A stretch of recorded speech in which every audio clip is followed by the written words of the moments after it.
बारामतीमधील ग्रामीण भागात काल मोठ्या प्रमाणावर अवकाळी पावसानं हजेरी लावल्यानं शेतकऱ्यांच्या पिकांचं मोठ्या प्रमाणात नुकसान झालंय।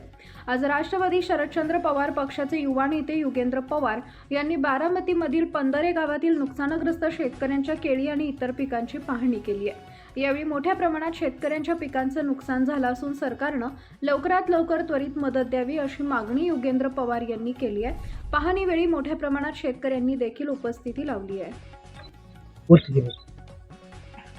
दादा, आज ग्रामीण भागाचा दौरा करताय। खरं तर गेल्या 2 दिवसापूर्वी अवकाळी पाऊस झालाय, वारं पडलंय। या वाऱ्यामुळे शेतकऱ्यांचं प्रचंड नुकसान झालंय। तुम्ही शेतकऱ्यांच्या बांधावरती आलाय, काय नेमकं पाहायला मिळालं, काय नेमकं शेतकऱ्यांची समस्या? आज सकाळपासून आपण आता असा पाहणी दौरा करतोय।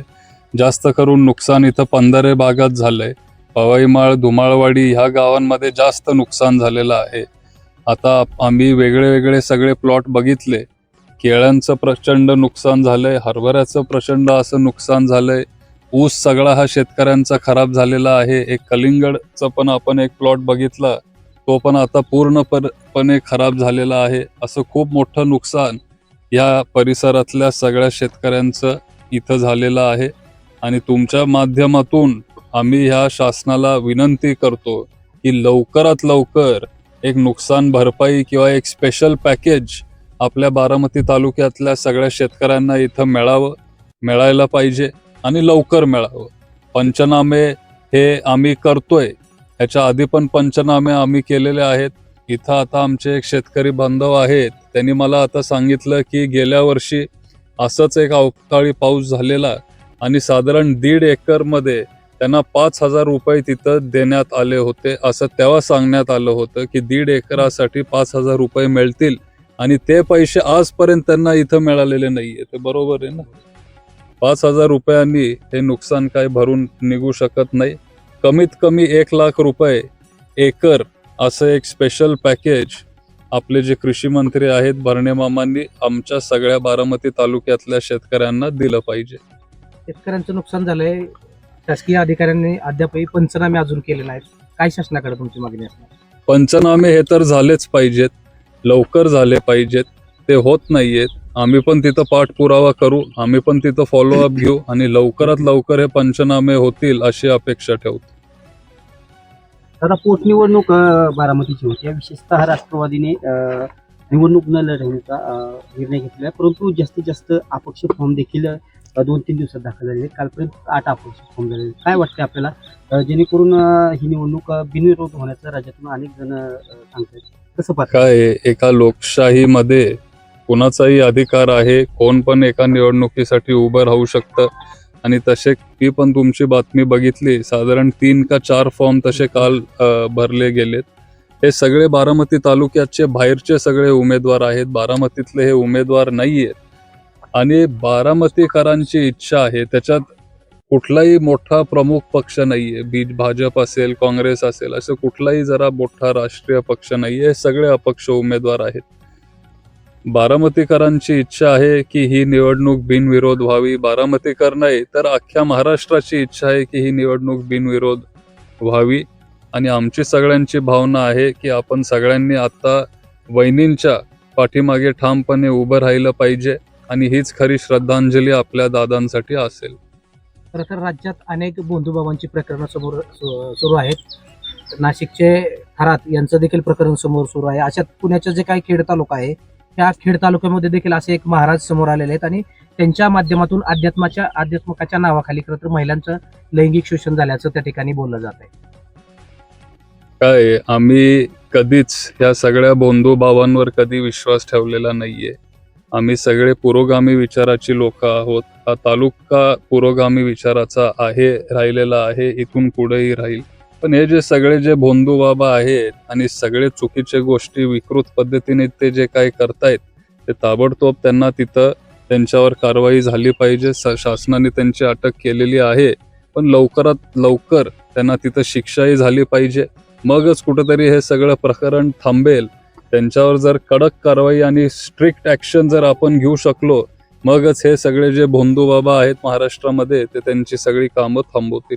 तर आता राष्ट्रवादीचं जे काही स्प्लिट झालं यानंतर आता संजय राऊतांनी एक महत्त्वपूर्ण वक्तव्य केलं. ते म्हटले की राष्ट्रवादीचे जवळपास 25 ते 30 आमदार येणाऱ्या काही कालावधीमध्ये अजित पवार गटाचे हे भाजपात विलीन होतील. कसं बघता तुम्ही याकडे? होतील हे सगळं होईल असं वाटतंय? नाही, मी त्यांचं स्टेटमेंट अजून बघितलेलं नाहीये, पण असं होईल असं मला वाटत नाही. काल सुनेत्रा वहिनीने जो लेटर बॉम्ब टाकला त्या संदर्भात काय सांगाल? सुनील तटकरे आणि प्रफुल्ल पाटील यांना अधिकार देण्यात येऊ नयेत किंवा ते संदर्भात नाही, तसं काय त्या पत्रामध्ये खरं तर नाहीये. म्हणजे फक्त तटकरे साहेब किंवा प्रफुल्ल पटेल साहेब त्यांच्या नावापुढं त्यांचं पद तिथं नाहीये. पण जे काय त्यांच्या पक्षाचे जे मोठे नेते आहेत त्यांच्या सगळ्यांचं तिथं त्या यादीत नाव आहे, पण त्यांच्याही पुढं काय कुठलं पद त्यांनी लिहिलेलं नाहीये. फक्त वहिनींच्या काकींच्या नावापुढं त्यांनी तिथं राष्ट्रीय अध्यक्ष असा उल्लेख केलाय त्या पत्रामध्ये. पण त्याचा वेगळा अर्थ आपण आत्ता तरी घेऊ नये. त्यांच्या पक्षाकडून जोपर्यंत स्पष्टीकरण येत नाही तोपर्यंत त्याच्यावर आपण काय बोलू शकणार नाही. चर्चा सुरू आहे की सुनील तटकरे आणि प्रफुल्ल पटेल यांचे अधिकार कमी केलेत. सुनेत्रा वहिनींनी लेटर बॉम्ब टाकलाय. कुठेतरी कार्याध्यक्ष ज्या अध्यक्षांना अधिकार आहेत तेच कार्याध्यक्षांना अधिकार असावेत असं त्यांचं म्हणणं आहे. आणि वहिनींना मात्र आता सावध भूमिका घेत पक्ष चालवण्याचा निर्णय.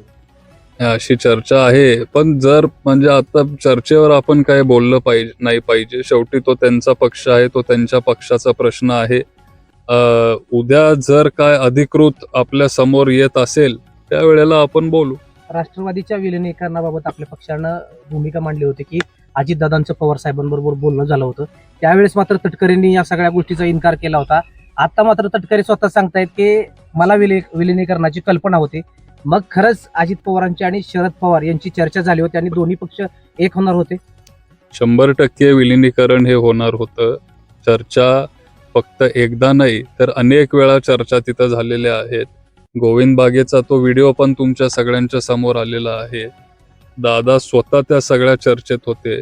त्यांचं आणि पवार साहेबांचं नातं हे खूप वेगळं होतं आणि दादांनाच विलिनीकरण करायचं होतं आणि साहेबांसोबत परत एकदा सगळं त्यांना जुळवून घ्यायचं होतं.